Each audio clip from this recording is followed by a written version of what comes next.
Welcome back to my YouTube channel. आज हम पढ़ेंगे द्विवेदी युग के महावीर प्रसाद द्विवेदी कवि के बारे में। और महावीर प्रसाद द्विवेदी के नाम पर ही द्विवेदी युग का नाम द्विवेदी युग पड़ा था। तो आज हम उनकी रचनाएं याद करेंगे।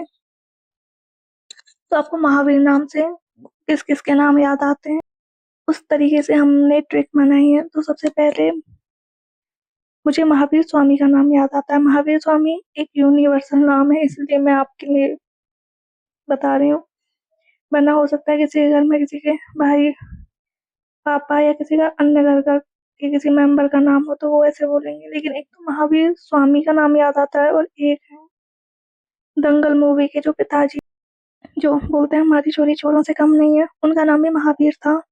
तो हम महावीर स्वामी के ऊपर जाते हैं। तो महावीर स्वामी ने क्या किया था, जो समाज में बुराइयां व्याप्त थी उनको निषेध किया था कि ये वाली चीजें नहीं होनी चाहिए, ऐसा नहीं होना चाहिए, आप ब्रह्मचारी रहिए, शराब मत पिए, मतलब जो भी बुरे काम थे उनको निषेध किया था। तो उससे हम नैसा तो चर्चा याद कर सकते हैं। जस्ट लिंक के लिए आप शब्दों से रिलेट करके पढ़ पाए तो नैसत चरित चर्चा। अब क्या है ना कि एक कालिदास नाम का व्यक्ति है जो कि समाज में ना थोड़ा राउडी किस्म का सा व्यक्ति है, जिसके पास धन संपत्ति है, बहुविलासता है, लेकिन उसके ना कुछ नियम धर्म कर्म नहीं है। तो महावीर स्वामी ने क्या किया, हिंदी कालिदास की, उस कालिदास की ना आलोचना कर दी। भाई इसकी आलोचना करनी बनती है, समाज का अच्छा इंसान नहीं है। तो उससे याद कर सकते हैं हम हिंदी कालिदास की आलोचना। नैसत चरित चर्चा महावीर स्वामी ने निषेध की थी चीजें, और फिर कालिदास की आलोचना की थी, तो हिंदी कालिदास की आलोचना। ये कालिदास वो कालिदास नहीं है जो ट्रिक में जो मैं यूज कर रही हूँ, वो कालिदास एक नॉर्मल पर्सन के लिए यूज कर रही हूँ। जो हिंदी साहित्य के कालिदास है वो बहुत बड़े महान इंसान है, तो उसको एक्स वाई जेड ऐसे मत ले लेना। हम सिर्फ ट्रिक याद करने के लिए कर रहे हैं कि हमें उनकी रचनाएं याद हो जाएं। तो महावीर स्वामी को लगा कि अब मैंने समाज में व्याप्त बुराइयों को निषेध कर दिया है, और कालिदास की जो एक रावड़ी किस्म का ऐसा व्यक्ति था उसकी आलोचना भी कर दी है। तो अब हमारे पास आती है, तो मैं तो देवता बन गया। तो उन्होंने विक्रमांक देव चरित चर्चा लिखी। लेकिन उनको लगा कि सब कुछ समाज में ठीक ठाक चल रहा है, लेकिन एक प्रॉब्लम है, और वो प्रॉब्लम है ना बाप बड़ा ना भैया, सबसे बड़ा रुपया, यानी संपत्ति की। तो उन्होंने लिखी फिर संपत्ति शास्त्र। अब उन्होंने जैसे ही संपत्ति शास्त्र लिखी, कालिदास जो कि एक रावड़ी किस्म का पर्सन था वो निरंकुश हो गया। बोलते कालिदास की निरंकुश था। तो कोई व्यक्ति निरंकुश हो जाता है, इधर उधर भाग रहा है, तो क्या करता है, नाटक। तो लिखी है नाट्य शास्त्र। और नाट्य में शास्त्र शब्द जुड़ा हुआ। शास्त्र कौन लिखता है, प्राचीन पंडित और कवि। तो प्राचीन पंडित और कवि आ गए। अब पंडित और कवि रहेंगे तो उनकी ना उनसे जुड़ी कुछ महिलाएं रहेंगी, उनकी पत्नी, उनकी बेटियां, उनकी बहुएं। तो उनके लिए बनाया गया वनिता विलास। तो ऐसे करके हमको 8 याद हो गई। ये महावीर स्वामी है, उन्होंने निषेध किया था, तो नैसत चरित चर्चा उन्होंने कालिदास की आलोचना कर दी, तो हिंदी कालिदास की आलोचना। और उनको लगा देव बन गए, तो विक्रमांक देव चरित चर्चा। फिर बोले एक प्रॉब्लम है संपत्ति शास्त्र में, तो संपत्ति शास्त्र पे कालिदास नाराज हो गए। कालिदास की निरंकुश था, निरंकुश कालिदास ने नाटक किए, तो नाट्य शास्त्र। और नाट्य कौन, शास्त्र कौन लिखता है, प्राचीन पंडित और कवि। और फिर उनकी वनिता विलास। और आते हैं पिक्चर में कालिदास। कालिदास बोलते हैं अरे यार तुम क्या काव्य लिख रहे हो, मैं लिखूंगा काव्य। तो सबसे पहले आगे कालिदास, और फिर कालिदास और उनकी कविताएं। सोचिए कि राउडी किस्म का सब व्यक्ति कविता लिखेगा तो क्या लिखेगा, रस लिखेगा, क्योंकि उसने अपना जीवन सिर्फ भोगा है। तो रसज्ञ रंजन लिखी। और औद्योगिकी, औद्योगिकी क्यों क्यों लिखी, क्योंकि वो तो बिजनेसमैन है, उसको तो उद्योग से संपत्ति मिलती है, तो उसको पता है औद्योगिकी लिखनी है। लोगों ने पूछा कि आप ये औद्योगिकी लिखोगे कैसे, तो बोलते हैं अतीत की स्मृतियों से लिखेंगे। तो अतीत स्मृति हो गई। अब हुआ क्या कि उस टाइम पे औद्योगिक क्रांति चल रही थी, और औद्योगिक क्रांति चल रही थी तो वो सिर्फ वेस्टर्न कंट्रीज में चल रही थी, क्योंकि हमारा भारत तो वैसे ही उपनिवेश बना हुआ था। तो यहाँ पे क्या हो रहा था, यहाँ पे हो रहे थे सुकवि संकीर्तन के लोग, अपने कवि लोग थे, अच्छे कवि लोग थे, वो संकीर्तन कर रहे थे बैठे बैठे। उसमें क्या हो रहा था, वो अद्भुत आलाप कर रहे थे, अद्भुत विचार विमर्श कर रहे थे, अद्भुत विषयों पर चर्चाएं कर रहे थे, तो अद्भुत आलाप। और इससे क्या था, इससे महिलाएं प्रसन्न थी, महिला बहुत, क्योंकि आदमी लोग महिलाओं के पास जाते नहीं थे। और तो महिलाएं प्रसन्न थी कि यार बाहर की ही रह गई वो खिचपिच किच किच, ये तो घर पे बैठे हुए लोग अभी ये बनाओ अभी वो बनाओ। तो महिलाएं प्रसन्न थी, घर प्रसन्न था, समाज प्रसन्न था, देश प्रसन्न था। और जब इतनी शांति थी तो हम क्या करेंगे, हम करेंगे प्लानिंग। तो हमने किया यहाँ पे साप्ताहिक प्लानिंग, तो आख्यायिका सप्तक, ये हमने साप्ताहिक प्लानिंग की है। कि हम क्या सीखेंगे, कि आध्यात्म की सीखेंगे, आध्यात्म सीखेंगे कि उसके लिए क्या करना होगा, कि उसके लिए कीर्तन करना होगा। तो कौविद कीर्तन आ गए। और सोचिए हम उपनिवेश बने हुए हैं अंग्रेजों के, और हम कौविद कीर्तन करना चाहते हैं, तो वहां पे कौन आएंगे, विदेशी विद्वान सबसे पहले आ जाएंगे। तो विदेशी विद्वान आ गए। अब विदेशी विद्वानों ने क्या स्टार्ट किया, उन्होंने आलोचना करना स्टार्ट कर दिया और बोला कि अगर हमारे दर्शन करने हैं, इट्स लाइक दृश्य दर्शन, अगर आपको हमारे दर्शन करने हैं तो आप टिकट लेकर आइए। और टिकट की शाखा लेखांजलि, लेखांजलि यानी कैश, लेखा, कैशियर को बोलते हैं लेखाकार।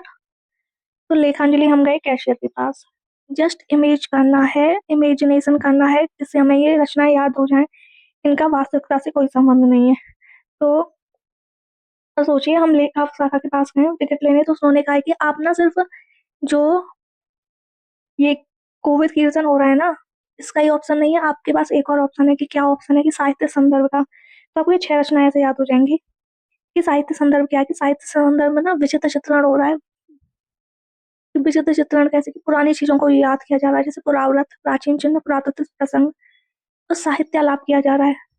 तो उसने हमारे पास एक और ऑप्शन है, ऐसे करके एक ऑप्शन हमें दे दिया, साहित्य संदर्भ का 6 रचनाएं। जैसे कि साहित्य संदर्भ में अपना क्या हो रहा है? वैचित्र चित्रण हो रहा है, पुरानी चीजों का याद हो रहा है, पुराव्रत, प्राचीन चिन्ह, पुरातत्व प्रसंग, तो साहित्य लाभ किया जा रहा है। बोला एक और ऑप्शन है। कि वो कौन सा ऑप्शन है? कि चरित्र चर्चा। सुन लो कि चरित्र चर्चा क्या है। कि चरित्र चर्चा में बाग विलास, बाग में बैठ के, विलासपूर्ण बाग में बैठ के चर्चाएं की जा रही हैं। उसमें कौन चर्चाएं कर रहा है? विज्ञान वार्ता की, विज्ञान वाले लोग आए, विज्ञान वार्ता चल रही है, इसमें समालोचना और समुच्चय के ऊपर बात हो रही है। अब वैज्ञानिक पद्धति के लोग हैं, वैज्ञानिक प्रवृत्ति के लोग हैं, तो समालोचना तो होगी, तो समालोचना हो रही है। अब है एक शब्द साहित्य सीकर। साहित्य सीकर को आप कैसे इंग्लिश का सीकर शब्द याद कर सकते हैं? यानी खोजी, SEEKER।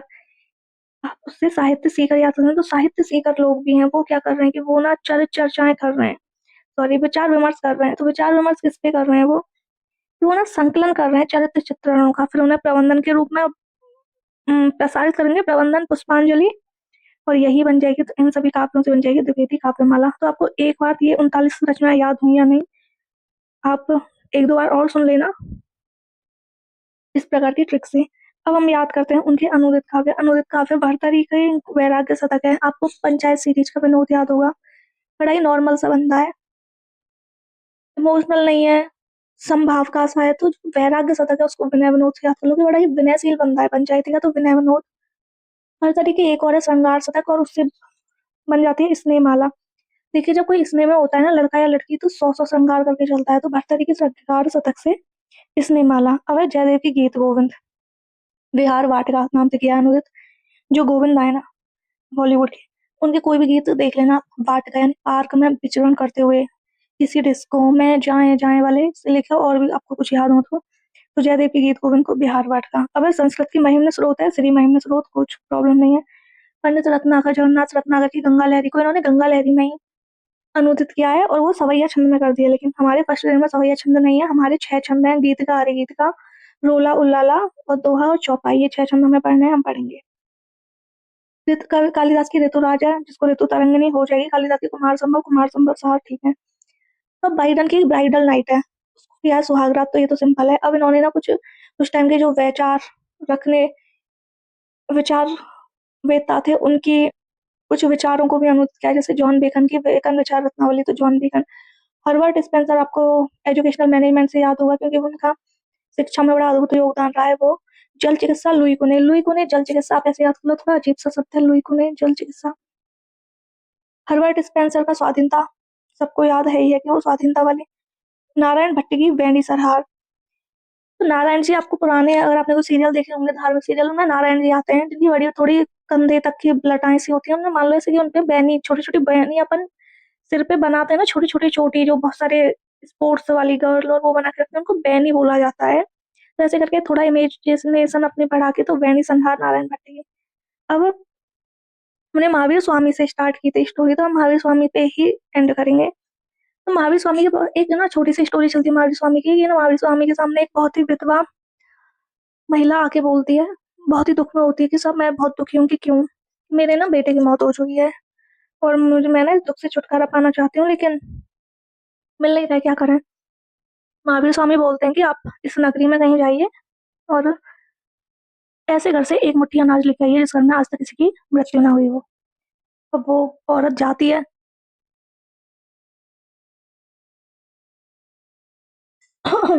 और अनाज के लिए प्रयास करती है, तो उसको ऐसा कोई घर नहीं मिलता। तो इससे उसे समझ में आता है कि महावीर स्वामी ने बोल कहा था कि सिर्फ तुम्हारे जीवन में ही दुख नहीं है, दुख तो इस पृथ्वीलोक का पार्ट है। तो हम इसी के ऊपर ना इन रचनाओं के नाम याद करेंगे इस स्टोरी के ऊपर। कान्य कुब्जा बलिव्रतम और कान्य कुब्जा बलाबलाप। कान्य यानी कन्या, कन्या के नाम से याद कर सकते हैं, ये 2 रचनाएं हैं। फिर है कविता कलाप, यानी उसकी कविताओं में भी दुख था, इतना दुख था। लड़की का नाम सुमन था, पूरी नगरी में रहती, समाचार पत्र संपादक स्तव है कि उसने समाचार पत्र में निकलवाया कि मुझे एक ऐसे घर से मुट्ठी भर अनाज चाहिए जिसके घर में कोई मृत्यु ना हुई हो, तो समाचार पत्र में भी निकलवा दिया। देवी की स्तुति की 100 बार कि भाई देवी माँ मेरे इस दुख का निराकरण करो। स्वर्गो नरक ठिकाना नहीं, जहाँ मृत्यु की बात आ रही है वहीं ये रचना है। स्वर्गो नरक ठिकाना नहीं, कि भाई स्वर्ग और नरक का कोई ठिकाना नहीं है। फिर आती है कि नागरी तेरी ये दशा, अयोध्या का विलाप ऐसे याद कर सकते हैं कि उस नगर की यही दशा थी और अयोध्या का विलाप था, क्योंकि दुख से भरी है तो अयोध्या का विलाप, और नागरी तेरी यही दशा।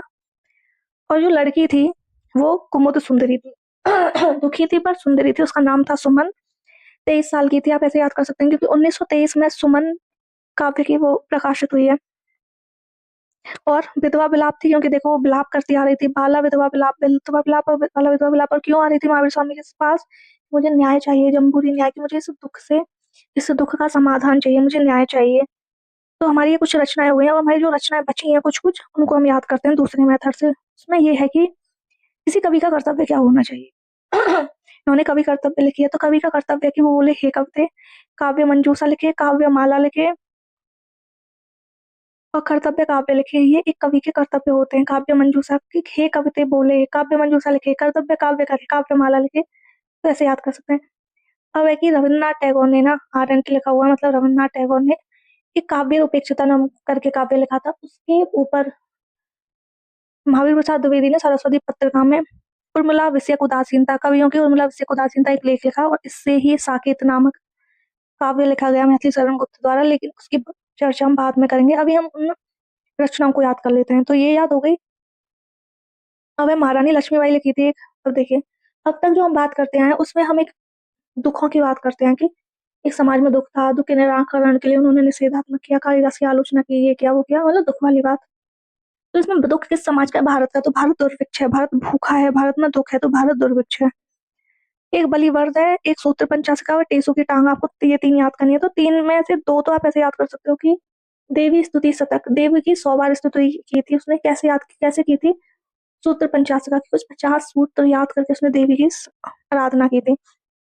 बलिवर्ध ऐसे याद कर सकते हैं, उस लड़की का बेटा या पति जो भी था वो बड़ा ही बलवान था। बलिवर्ध बलवान साली होते होते मर गया, तो बलिवर्ध। और टेसु की टांग आपको बहुत फनी तरीके से याद रह जाएगी, तो टेसु तो आप सब जानते होंगे, तो टेसु की टांग ये है। और आज के लिए बस इतना ही, आगे मिलते हैं फिर किसी नए टॉपिक के साथ। धन्यवाद।